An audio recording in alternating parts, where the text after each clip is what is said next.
My friends, as we gather together in this moment of quiet, let us lay aside all the noise that fills the world, the arguments, the debates, the fears, and the many opinions that claim to speak for truth. In recent times, you may have noticed a great deal being said about something called Christ consciousness. Some voices declare that it is the highest truth mankind can know. Others insist that it is deception, an error, perhaps even an attempt to replace God with human imagination. And so the world begins once again to divide itself, not over truth, but over the words that attempt to point toward truth. But here, in the atmosphere of spiritual contemplation, let us come to a different realization. We are not gathered to defend a phrase, nor to fight for a concept, nor to correct the opinions of the world. We are here for one sacred purpose: to touch, to feel, and to know the living presence that Jesus revealed and that every mystic throughout the ages has experienced within the silent depths of their own being. When Jesus spoke of the Christ, he did not speak of a theory. He spoke of a presence. He spoke of a light. He spoke of a spiritual identity that does not belong to one man alone, but that expresses itself as the life of every individual who turns inward and recognizes the source of their being. You see, the moment we become entangled in arguments about names and definitions, we lose sight of the very presence those words were meant to reveal. Some say this teaching is false, and others say this teaching is new. But truth is neither false nor new. Truth is, the Christ is not a movement, a trend, or a doctrine. It is the eternal nature of God expressed.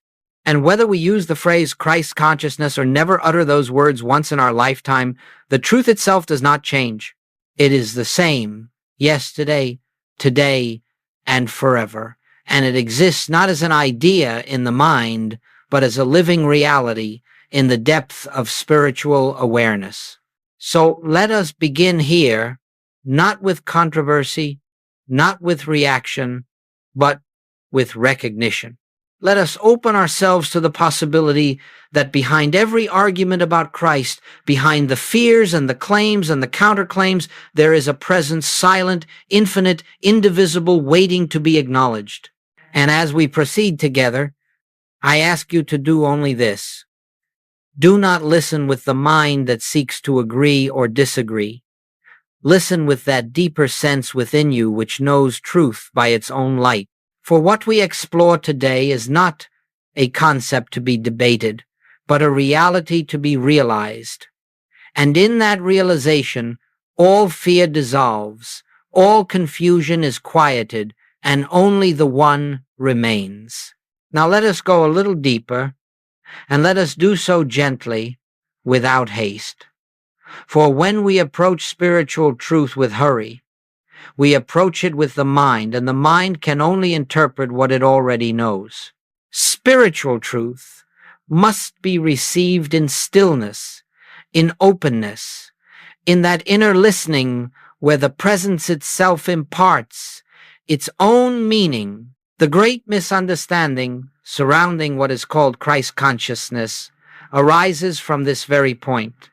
Men try to understand spiritual reality with the human mind, and the human mind, being finite, can only seize upon words, not the essence to which the words point. So one person hears the word Christ and immediately thinks of theology. Another hears the word consciousness and thinks of psychology or philosophy. And between these two interpretations, the living spirit is lost. But you see, words are never truth. Words are symbols. They are shadows of something far greater than any language can carry. And the moment we bind ourselves to a word, the moment we say, this is what the Christ means, or this is what consciousness means, we have replaced revelation with definition. We have chosen the letter over the spirit. You remember Paul's profound statement, The letter killeth, but the spirit giveth life. Why does the letter kill? Because the letter becomes a barrier to the inner realization. Once the mind believes it knows truth, it stops seeking truth. But when the heart is open, when it says, Father, reveal thyself, then the living activity of spirit begins its work and understanding flows without effort. The misunderstanding then does not lie in the phrase Christ consciousness. The misunderstanding lies in the approach, in the attempt to grasp that which is infinite with that which is limited. When we approach this teaching with the mind, we argue. When we approach it with the spirit, we behold. And this is what I would have you see. It is not the word Christ that brings confusion. It is not the word consciousness. It is the absence of inner realization behind the word. When two people use the same term but speak from different levels of awareness, one from intellect, one from spirit, they will never agree. Not because one is right and the other is wrong, but because they are speaking from different states of being. Truth is known only in the state of consciousness that can receive it. So let us not react to words. Let us not fear them, nor cling to them, nor make them sacred. Instead, let us turn inward and ask, what is the reality behind this expression? What is the spirit trying to reveal? For when the spirit reveals itself, the word becomes transparent, and only the presence remains. And when the presence is known, all debate ends, not by victory, but by dissolution. As we move forward, let us look with compassion upon the fears that arise whenever spiritual truth begins to break through the crust of human belief. It is natural that when the light appears, the shadows seem to lengthen. But remember this, the shadow has no substance of its own. It is merely the appearance created when the mind turns away from the light of its own being. Many sincere individuals fear the phrase Christ consciousness because they believe it seeks to replace God with man or to elevate the human ego to some divine status. Others fear it because they think it diminishes the uniqueness of Jesus, or that it invites deception, or that it opens the door to pride and spiritual confusion. And let us not dismiss these fears. They arise from deep devotion, deep longing, deep sincerity. But sincerity without spiritual discernment always produces anxiety because it clings to form rather than essence. Let us then look at these fears for what they are.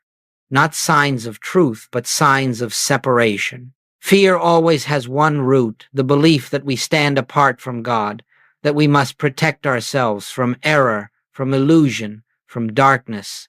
Yet how can that be so if God truly is the light of our being? How can the presence that formed us, that sustains us, that lives its own life as our life, how can that presence ever be threatened by an idea or a phrase? You see, spiritual fear is nothing more than the mind attempting to guard its own boundaries. It hears a term it cannot understand, and immediately it contracts. But truth is never known through contraction. Truth is known through openness. It is known in the stillness where the Spirit itself whispers, "Fear not, it is I." If a teaching is false, the Spirit within us reveals its falsity not through fear, but through quiet clarity. And if a teaching is true, the Spirit reveals its truth not through excitement or emotion, but through inner peace. Fear plays no part in the activity of God. So when someone hears the phrase Christ consciousness and feels fear, the fear does not come from the presence. The fear comes from the belief that Christ is something external, something fragile, something that can be distorted by human thought. But Christ is not fragile. Christ is not dependent upon our understanding or our protection. Christ is the living expression of God, the I am that never leaves us nor forsakes us. Let us then release these fears, not by argument, not by force, but by recognizing that the Christ can never be threatened by the human mind. The human mind cannot add to it, nor can it take away from it. The Christ stands as pure spiritual identity, untouched by human interpretation. When you rest in this realization, fear dissolves, not because the outer world becomes safer, but because you discover that your safety never depended upon the world at all. It depended upon the presence, and that presence is your very being. Now, before we enter the true understanding of this subject, it is necessary to clear away the misconceptions that have gathered around it. For if we attempt to build upon a foundation of confusion, the structure will not stand. So let us take a moment to look directly at what the world calls Christ consciousness, and to understand not what it is, but what it is not. Only then can the true nature of the Christ be revealed in its purity. First, Christ's consciousness is not the human ego declaring itself divine. The personal I, with all its desires, fears, ambitions, and insecurities, is never the Christ. The Christ does not arise from human will, nor is it something a person can attain by discipline, effort, or self-affirmation. The moment the personal self tries to claim divinity, it creates the very deception so many people fear. For the human self has no capacity to be divine. It has no life of its own. It is but a shadow, a temporary appearance upon the screen of consciousness. Second, Christ's consciousness is not self-improvement. It is not a newer, stronger, wiser version of the human mind. It is not a mystical upgrade to the personality. The Christ does not perfect the human being. It reveals the truth that the human being was never the center of existence to begin with. You cannot polish the shell and call it the pearl. The pearl is within. Third, Christ consciousness is not a technique for power or manifestation. It offers no magical abilities, no psychic gifts, no tools to manipulate the world of form. The Christ is the absence of manipulation. It is the recognition that God alone is the activity, the substance, and the law of all that appears. When you seek the Christ for power, you lose it. When you seek the Christ for truth, power is unnecessary. Fourth, Christ consciousness is not a replacement for Jesus, nor a denial of his role. Jesus was the clearest expression of Christ the world has known. But even he said, "Why callest thou me good? There is none good but one." He pointed always beyond the personal self to the Father within. To recognize Christ consciousness is not to diminish Jesus, it is to honor him by understanding the reality he embodied. Fifth, Christ consciousness is not an elite attainment reserved for a few mystics or spiritual prodigies. It is not the property of a special class of enlightened individuals. It is the birthright of every soul, for it is the reality of every soul. What makes it seem rare is not its nature, but our forgetfulness. The Christ stands at the door of consciousness in every person, but few open the door. Sixth, Christ consciousness is not a religion. It cannot be institutionalized, cannot be packaged into creeds, cannot be owned by any church or movement.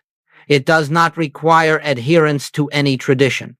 The Christ is the inner activity of God revealing itself to individual consciousness, and it transcends every boundary created by human thought. And seventh, Christ consciousness is not something new. Truth never comes into existence. Truth simply becomes recognized. The Christ existed before Abraham was, before any scripture was written, before any doctrine was formed. It is the eternal presence that has always been and that forever will be. When these misunderstandings are removed, when we see what Christ consciousness is not, then a great stillness begins to form in us. The mind ceases grasping, the emotions cease reacting, And into that stillness, the true revelation of the Christ can enter. For now, let us simply rest in this clarity. The Christ is not an achievement, not a belief, not a human claim. It is the nature of God expressing as your very self. And now, having cleared the ground of misunderstanding, we can begin to approach the truth, not the truth as theory, nor the truth as belief, but the truth as direct revelation. For Christ is not something that can be explained adequately with words. It can only be known in the moment it reveals itself within your consciousness. But words may point the way, and so we use them gently, reverently, knowing they are only the finger pointing toward the moon, not the moon itself. What then did we mean when we used the word Christ? And what did Jesus mean when he spoke of the Christ? And what did every mystic throughout the ages feel when they touched that inner light that dissolves the barriers of fear and separation? Joel Goldsmith taught that the Christ is the spiritual identity of every individual, the divine essence that stands behind the appearance of personhood. It is not the body you see in the mirror. It is not the personality that changes with circumstance and mood. It is not your memories, your temperament, your beliefs, your talents, or your struggles. These are but garments worn for a moment in time. Christ is the I am that existed before any of these garments appeared. When Moses heard the voice say, "I am that I am," it was not a personal being speaking from a bush. It was the Christ announcing itself, the eternal presence declaring its own nature. When Jesus said, "I am the light of the world," he was not speaking of the man Jesus. He was speaking of the Christ appearing as Jesus. And when he said, "I am the way, the truth, and the life," he was not excluding mankind. He was revealing what mankind truly is beneath the veil of personal identity. For the Christ is not a person. The Christ is a presence. The Christ is not limited to one time or place. The Christ is eternal. The Christ is not an exclusive possession. The Christ is universal. The Christ is the activity of God made visible as individual being.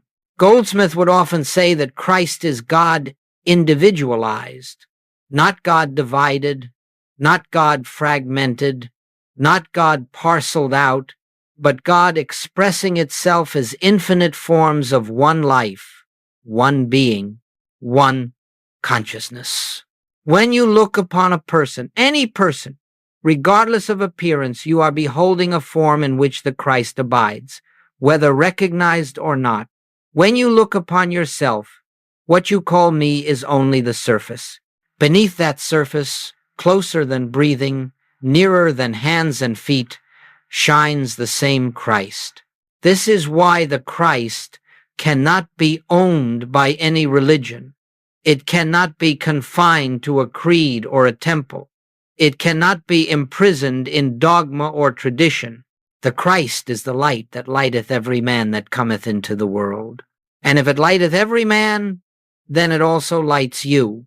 Not one day, not after long purification, not as a reward for righteousness, now, in this moment, as your own being, but the mind does not recognize it. The senses do not perceive it. The personal I does not understand it. Only the spirit within you knows its own nature. And when the personal self grows quiet enough to let that inner knowing rise, then you begin to feel something, a quiet joy, a gentle peace, an unexplainable certainty, not about doctrine, not about belief, but about being itself. This is the Christ, not a doctrine, not a controversy, not a movement, not an achievement, a living presence, the true I of every individual. And when this dawns upon you, you will find that you no longer ask, "What is Christ consciousness?" nor do you fear the term, for you will know, without words, that the Christ is the light within you, the life that animates you, the presence that lives you. And once that is seen, the world cannot take it from you. And now, let us look closely at the cause of all confusion, all distortion, all spiritual struggle. For every misunderstanding that arises around the word Christ, and every argument that forms around the idea of consciousness, can be traced to one simple error. The personal sense of self attempts to grasp what belongs only to spiritual awareness. The personal self, this I that we have believed ourselves to be, is a bundle of past experiences, memories, beliefs, desires, fears, and opinions. It is not evil, nor is it to be condemned, but it is limited, it is finite, and because it is limited, it cannot receive the infinite. It cannot understand the presence that transcends all boundaries. It cannot hold within itself the truth that has no shape, no form, no beginning, and no end. And yet this personal sense tries. It hears the word Christ and attempts to define it through the intellect. It hears the word consciousness and attempts to analyze it. It tries to capture the infinite with the net of finite understanding, and in doing so, it becomes frustrated, afraid, or proud. This is the source of every spiritual misstep. The human mind tries to be the instrument of divine revelation. But the human mind is not that instrument. It was never designed to be. It can memorize scripture, it can repeat doctrine, it can argue theology, it can organize religion, but it cannot receive spiritual truth. It cannot behold God. Only the spirit within you can behold the spirit that is God. Joel Goldsmith often said, "The human mind is not the avenue of spiritual wisdom." And this must be understood deeply.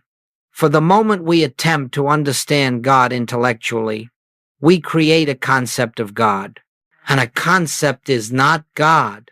A concept is an image formed from the materials of the mind, memory, imagination, logic, emotion. These are shadows of truth, not truth itself. So the great error is not in using the phrase Christ consciousness. The great error is in the place from which we try to understand it. If we approach it with the mind, we create confusion. If we approach it with fear, we create resistance. If we approach it with desire, we create fantasy. But when we approach it in stillness, with no desire to grasp or to claim or to become, then the spirit itself reveals what the mind could never contain. Let us be clear. The personal I cannot awaken. The personal I cannot become divine. The personal I cannot attain Christ consciousness. It is not the human who becomes the Christ. It is the Christhood that reveals the unreality of the human. When we believe that our human self can rise into divinity, we fall into illusion. But when the human self becomes still, silent, surrendered, when it ceases striving, ceases claiming, ceases seeking, then something miraculous begins to take place. Not as an effort, but as grace. The Christ within begins to reveal itself, not as a doctrine, not as a mystical experience, but as the simple, direct awareness of being. You may notice this in moments of profound peace, when the mind rests and something deeper shines forth, or in moments when fear dissolves for no reason, or when love wells up without an object, or when life seems to flow through you without your guiding it. These are glimpses not of a human becoming divine, but of the divine revealing itself as your true nature. Therefore, the great error is not that people speak of Christ consciousness. The great error is believing that the personal self is the center of spiritual life. But when this personal sense grows quiet, when it steps aside and stops trying to understand, Then the infinite becomes visible. The Christ stands revealed not as something achieved, but as something eternally present. And in that moment, you know without language, without concept, without argument, that the Christ was never missing, never distant, never waiting for you to reach it. It has always been the I that lives, itself, as you. Let us now come to the turning point of the spiritual life, the moment of recognition. For all the teachings, all the scriptures, all the meditation in the world are but preparation for this one simple shift. The shift from identifying yourself as a person to recognizing yourself as presence. This recognition does not come through effort. It does not come through study. It does not come because you try to understand God or try to become spiritual. It comes the moment you begin to question the identity you have assumed since childhood. It begins when you pause and ask very quietly, who is the I that is aware right now? You may think you know the answer. You may say, I am this body, or I am this personality, or I am this mind, these emotions, these memories. But if you look just a little deeper, you will notice something remarkable. Everything you can describe about yourself is something you observe. The body appears and ages. The mind thinks and stops thinking. Emotions rise and fall. Memory fades and returns. But the one who observes all these changes does not change. That observer, silent, invisible, unchanging, is the Christ within you. When you say, I think, who is the I that notices the thought? When you say, I feel, who is the I that is aware of the feeling? When you say, I fear, who is the I that witnesses the fear arise and dissolve? And when you sit in stillness, and there is no thought, no feeling, no movement, what remains? That which remains is the presence, and that presence is the Christ. The personal self cannot make this recognition. It cannot force it, cannot will it, cannot reason its way into it. The personal self is dissolved by it. But the moment you become still enough to notice that every thought about I is not the real I, the moment the false identification slips away, there is a gentle, effortless realization, I am not this limited sense of self. I am the presence that beholds it. This is not imagination. It is not affirmation. It is not a mantra. It is pure recognition. And with that recognition comes a quiet shift. You begin to understand that the problems you believed were yours belong only to the personal sense of self, the self you are no longer identifying with. The fear, the lack, the guilt, the striving, all of these belong to the false I. They were never the burden of your true self. As you rest in this newfound awareness, even for a moment, something profound begins to occur. The grip of personal identity loosens. The urgency of human living softens. A peace that does not depend upon circumstances rises from within. And you discover that the I you thought you were the anxious, striving, fearing self was never you at all. It was a dream image, a shadow cast upon the surface of consciousness. But the true I, the Christ I am, is the light behind the shadow. Once this is glimpsed, even faintly, life begins to unfold differently. You no longer move from fear, but from presence. You no longer seek God as something outside of you, because you feel God as the very essence of your being. You no longer strive to fix the world, because you realize that the world that needs fixing is the world seen through the lens of personal sense. When that lens falls away, what remains is harmony, not created by you, but revealed to you. This recognition is the beginning of spiritual life. Everything before it is preparation. Everything after it is deepening. But the recognition itself, the moment you shift from person to presence, is the moment the Christ stands revealed within your own consciousness. It is the moment you awaken to what has always been true. For the Christ does not come to you. The Christ is uncovered in you. It does not descend from above. It emerges from within. It does not require your belief. It requires your surrender. When this dawns upon you not as an idea, but as experience, you know that the truth Jesus lived, the truth the mystics realized, the truth Goldsmith taught, is nothing less than the truth of your own being. Once this recognition begins to dawn, once you have even the faintest awareness that the true I of your being is not the personal self but the infinite presence, you will notice that life starts to unfold in a new and quieter rhythm. Not because you have tried to change your outer circumstances, but because something within has shifted. You are no longer living from the sense of me trying to live life. Life begins to live itself as you. This is what we mean when we say living the Christ identity. It is not a new behavior. It is not a new role you play. It is not a spiritual persona you create. It is the natural fruit that appears the moment the inner tree is recognized. The Christ is the root. Harmony is the fruit. The Christ is the light. Peace is its reflection. The Christ is the presence. Healing is its evidence. And these fruits appear without effort, without strain, without the pressure to achieve. Let us look gently at the ways this manifests. First, when you live from the Christ identity, fear begins to dissolve, not because you work at eliminating fear, but because you no longer identify with the self that can be threatened. Fear belongs to the personal sense of life. The Christ knows nothing of it. So as you rest in the I am, fear loses its power.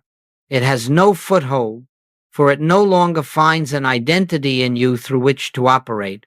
Second, you discover that supply flows more naturally. You cease to look to people, jobs, circumstances, or outer channels as your source.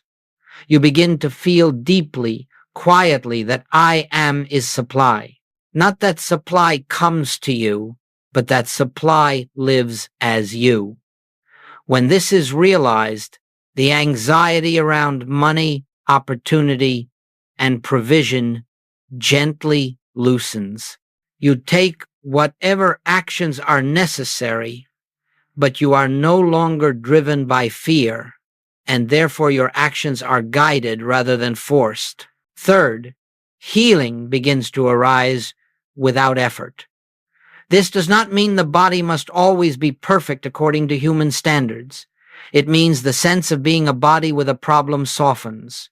You recognize that the I which you are is untouched by disease, untouched by age, untouched by the conditions of matter.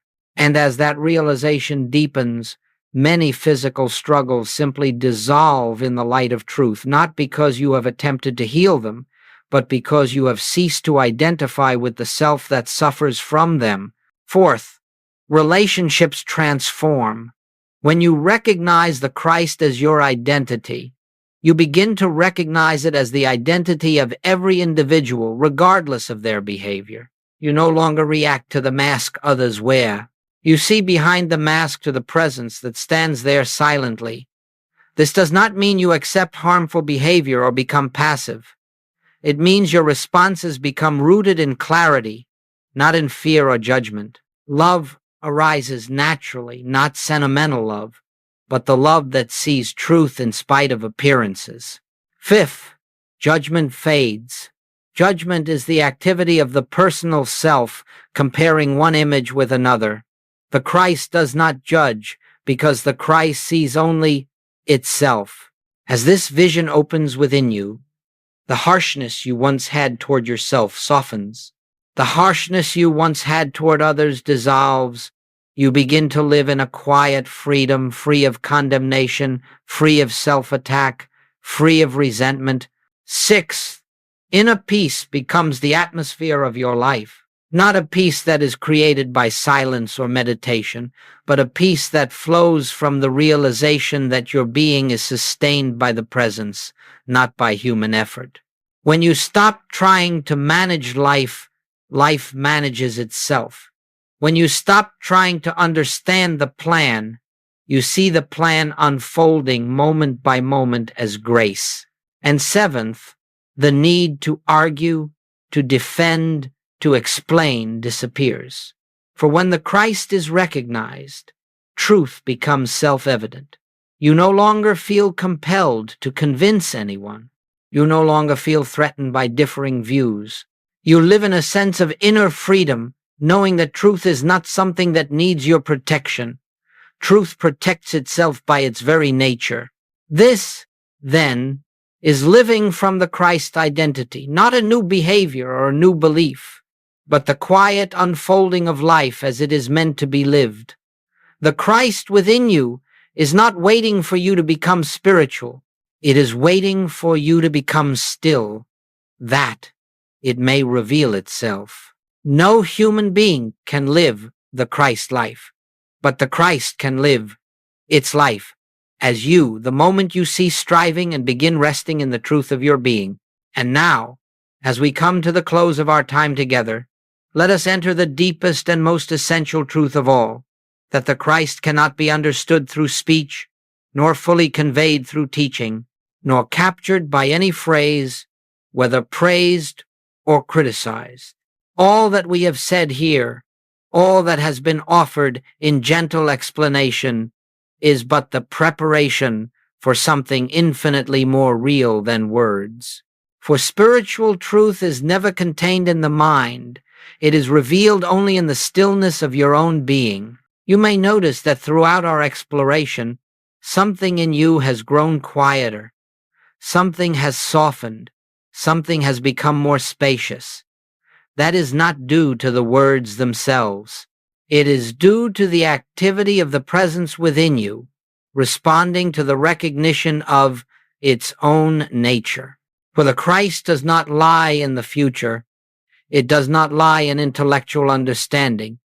It does not lie in the mastery of spiritual concepts.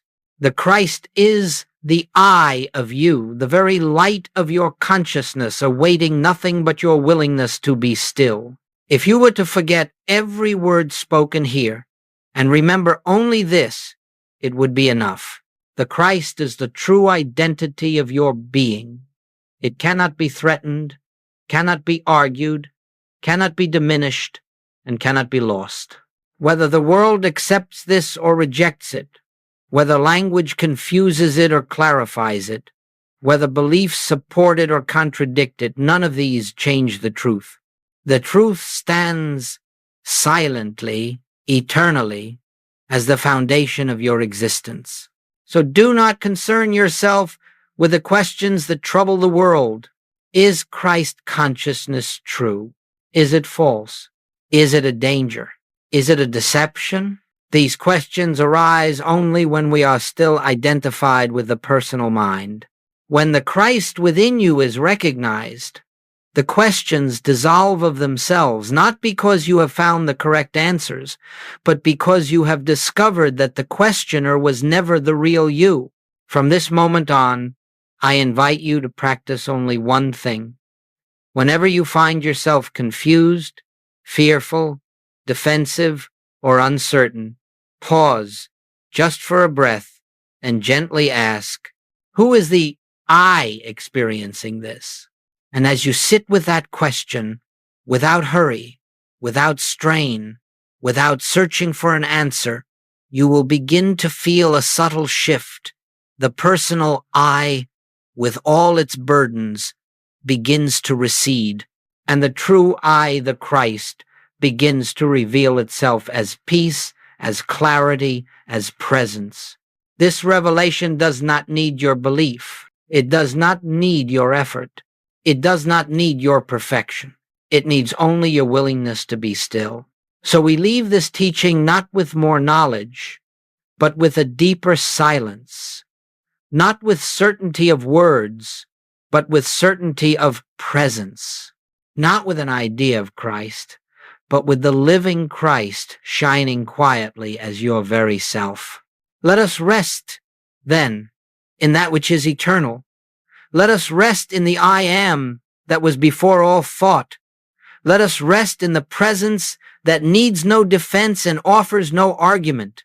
And as we rest, let us allow the Christ to reveal itself in its own way, in its own time, as your own being.